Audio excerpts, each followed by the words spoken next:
Hi hello ನಮಸ್ಕಾರ. Welcome to ದೀನಾ channel. ಇವತ್ತಿನ ವಿಷಯ ಪುಲ್ವಾಮಾ ದಾಳಿಯ ಕುರಿತು.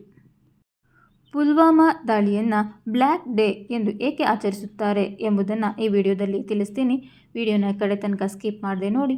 ಹಾಗೆ ಹೊಸದಾಗಿ ನನ್ನ ಚಾನಲ್ನ ನೋಡ್ತಾ ಇದ್ದರೆ ಸಬ್ಸ್ಕ್ರೈಬ್ ಆಗೋದನ್ನು ಮರೆಯಬೇಡಿ. ಪುಲ್ವಾಮಾ ದಾಳಿ ಕರಾಳ ದಿನಕ್ಕೆ ಇಂದಿಗೆ 5 ವರ್ಷ.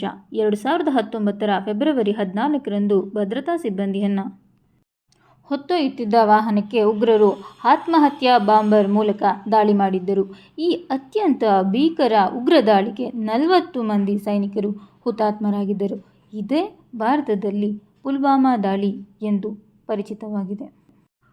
ಪುಲ್ವಾಮಾ ಜಿಲ್ಲೆಯ ಲೋತ್ಪುರ್ ಪ್ರದೇಶದ ಅವಂತಿಪೋರ್ ಬಳಿ ಕಾರಿನಲ್ಲಿ ಅಪಾರ ಪ್ರಮಾಣದ ಸ್ಫೋಟಕ ತುಂಬಿಕೊಂಡು ಬಂದಿದ್ದ ಜೈಷ್ ಎ ಮೊಹಮ್ಮದ್ ಸಂಘಟನೆಯ ಆತ್ಮಹತ್ಯಾ ದಾಳಿಕೋರ ಆದಿಲ್ ಅಹಮದ್ ದಾರ್ ಎಂಬಾತ ಸಿಆರ್ಪಿಎಫ್ ಸೈನಿಕರ ಬೆಂಗಾವಲು ಪಡೆ ವಾಹನಕ್ಕೆ ಡಿಕ್ಕಿ ಹೊಡೆದು 40 ಯೋಧರ ಸಾವಿಗೆ ಕಾರಣನಾದ.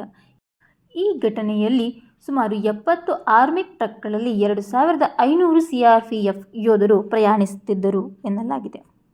ಈ ಭೀಕರ ಘಟನೆ ಬಳಿಕ ಭಾರತ ಮತ್ತು ಪಾಕಿಸ್ತಾನದ ನಡುವೆ ಯುದ್ಧದ ವಾತಾವರಣ ನಿರ್ಮಾಣವಾಗಿತ್ತು. ಪುಲ್ವಾಮಾ ದಾಳಿಗೆ ಪ್ರತೀಕಾರವಾಗಿ ಭಾರತವು ಫೆಬ್ರವರಿ 26ರಂದು ಪಾಕ್ ಆಕ್ರಮಿತ ಕಾಶ್ಮೀರ ಭಾಗದ ಬಾಲಾಕೋಟ್ ಪ್ರದೇಶದಲ್ಲಿದ್ದ ಉಗ್ರರ ನೆಲೆ ಮೇಲೆ ವೈಮಾನಿಕ ದಾಳಿ ನಡೆಸಿತ್ತು. ಓಪನ್ ಸೋರ್ಸ್ ಉಪಗ್ರಹ ಚಿತ್ರಣವು ಇಲ್ಲಿ ಯಾವುದೇ ರೀತಿಯ ಪರಿಣಾಮ ಉಂಟಾಗಲಿಲ್ಲ ಎಂದು ಬಹಿರಂಗಪಡಿಸಿತ್ತು.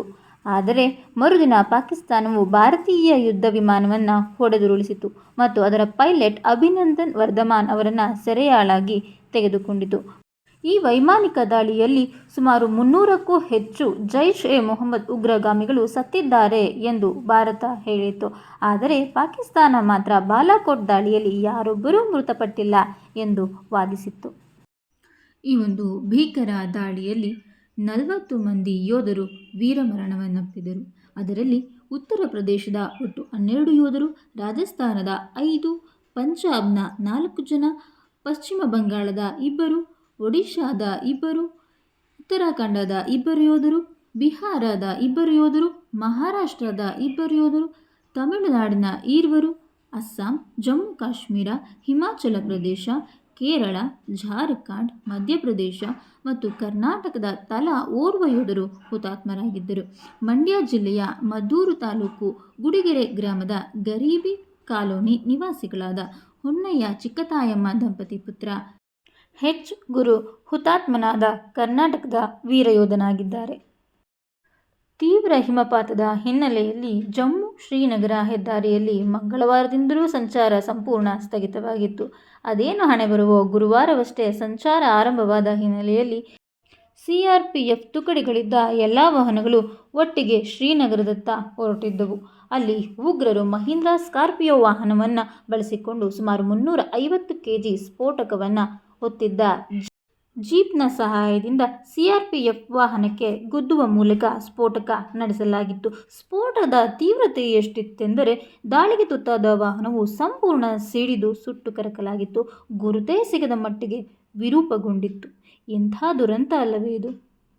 ತನ್ನ ತಂದೆ, ತಾಯಿ, ಬಂಧು ಬಳಗ, ಹೆಂಡತಿ, ಮಗು ಎಲ್ಲವನ್ನೂ ಬಿಟ್ಟು ದೇಶ ಕಾಯಲು ಹೊರಟ ವೀರ ಯೋಧನಿಗೆ ಭದ್ರತೆ ಇಲ್ಲವಾದರೆ ಇನ್ನು ಸಾಮಾನ್ಯ ಜನರ ಕತೆ ಏನು?